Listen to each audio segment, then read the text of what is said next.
Vale, esto tiene que entrar en el vídeo fijo, Empecemos.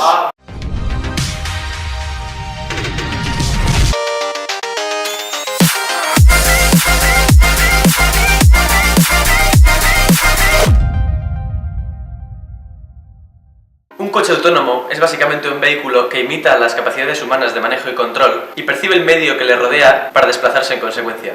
Es decir, es un coche en el que el conductor, que ya no es tal, solo tiene que introducir el destino y despreocuparse de todo lo demás.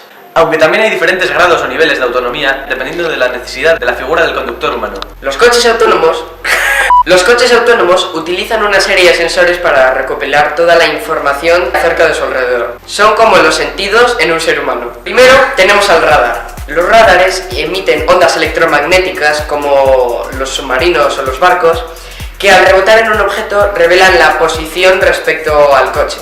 Luego tenemos a los ultrasonidos, que, imitando a los murciélagos, emiten ondas sonoras de muy alta frecuencia, que al rebotar en un objeto crean un eco que es percibido por los sensores del coche. En tercer lugar tenemos a los sensores de imagen.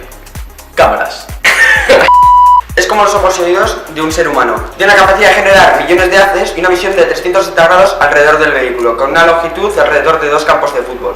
Basados en este láser, este sensor detecta formas y forma un mapa 3D alrededor del vehículo en tiempo real, con la ayuda de las cámaras. Pero toda esta cantidad de información hay que procesarla. Aquí es donde entra la tecnología futurista de Nvidia, empresa responsable de fabricar el primer procesador para máquinas autónomas con más de 9 millones de transistores para su procesador de 8 núcleos. Con esto no te llegará la guerra del Fortnite.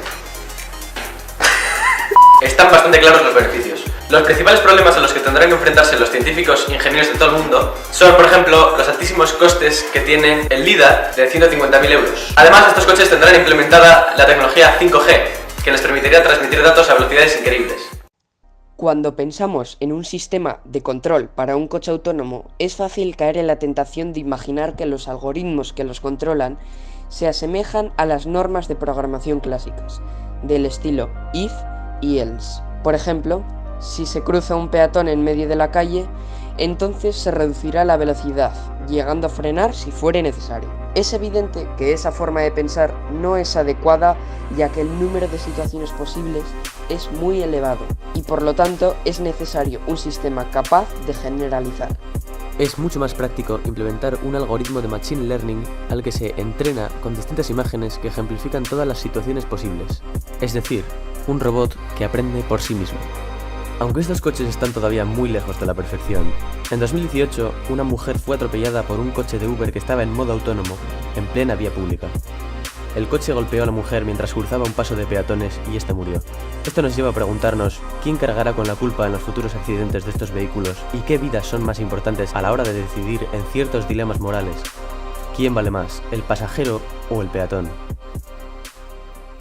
Muchas gracias por ver el vídeo y adiós.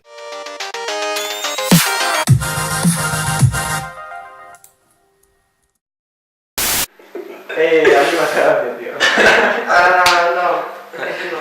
Venga, no, sigue grabando. ¿Tú te ríes? Venga, Venga, no, saca